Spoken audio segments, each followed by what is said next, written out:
Hi, I'm Hannah Draper, and welcome to the Foreign Exchange Student Headquarters located in Northern California. Hello, Ms. Draper. My name is Breeze Westrom. I'm here to talk to you about the Foreign Exchange Student Program. Yeah, hold on. Handshaking, gross, germs. Would you like some? Sure. Yeah. That's enough. Thank you. Okay, good. Okay, sorry. Germs. Okay. Being a foreign exchange student is a big responsibility. I hope you know that. Yes, ma'am. Okay.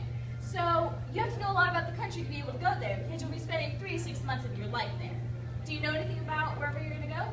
Yes, I plan to go to South Korea. In fact, I used to have a pen pal from there. Really? I joined an organization that matched people from America to their pen pals in other countries. I was paired up with Moon Song-hee in South Korea. Through this, Moon Song-hee and I started to email. We talked for about a year when I told her that I wanted to be a foreign exchange student in South Korea. After talking to her parents, she asked me if I would like to come over to South Korea and stay with her and her family for a couple months to learn about South Korea and the way everything was like over there.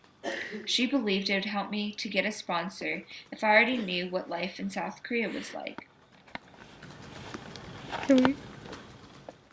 I talked to my parents and they allowed me to go over to visit Moon Sung-hee. After a couple weeks of planning, I was off to South Korea on a plane.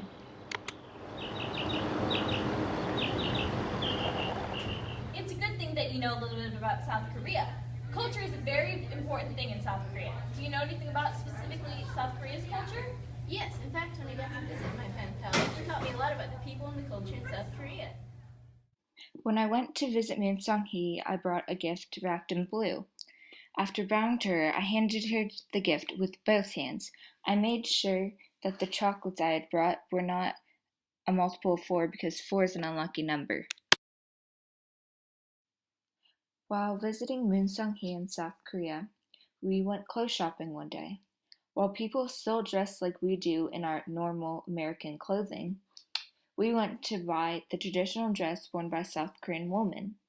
These are called hanboks. They are very pretty. Some are more plain, while some are covered in pretty flowers and butterflies that almost looked painted on.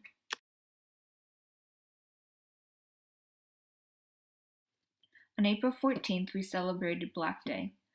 On Valentine's Day, the men are usually the ones who receive chocolates and flowers, and on March 14th, women receive more expensive chocolate and flowers. But Black Day is dedicated to the ones who do not have lovers. All the loners spend this day together and eat black noodles. I learned that black noodles don't really mean black noodles. They just eat regular noodles covered in a thick black sauce. While baking the noodles, Moon Sung-hee told me that their family was Christian, but there was also people who were Buddhists that lived in South Korea. She also taught me a few words in Korean. How do you say hello? 안녕하세요. 안녕하세요. 안녕하세요. 안녕하세요. 항상 어디? 한산철엔 언팅. What does that mean? Where is the bathroom? How do you say goodbye in Korean? 안녕하세요. 한칸케리안세요. 안녕하세요. 한칸케리안세요. I realize that you knew so much about their culture. Do you know anything about their government? Yes, in fact, during my trip with her, I got to learn a lot about the government and the law system.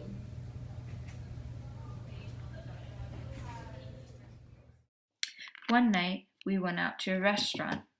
While we waited on our food, Moon Sung-hee and I talked about their government.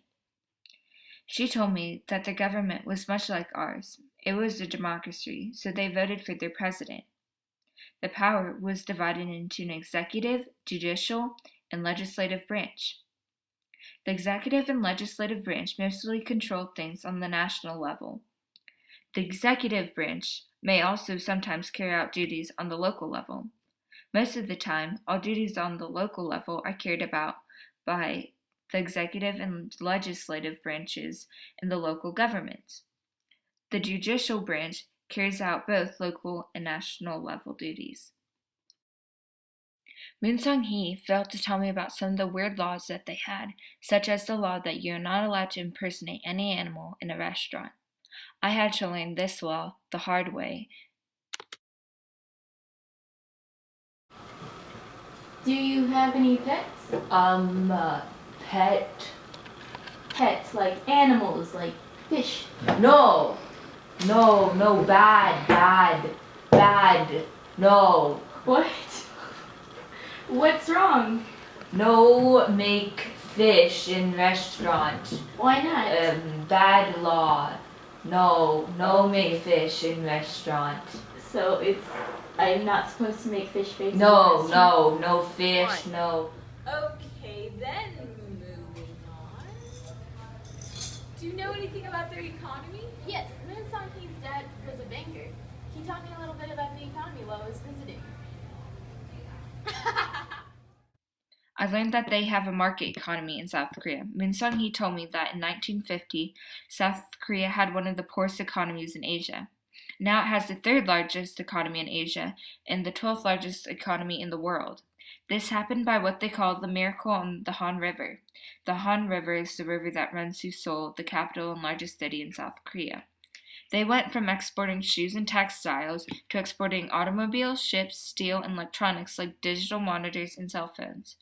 They're pretty advanced in technology as well, so I would not have to adapt to having no cell phone service or Wi-Fi.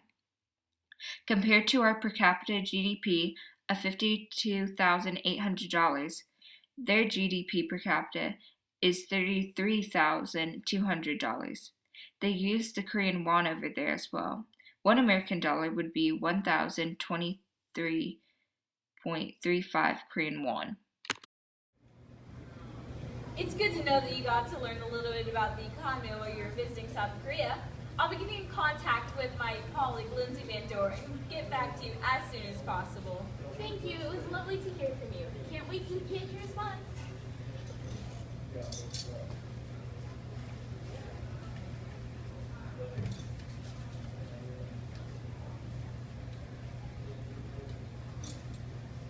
So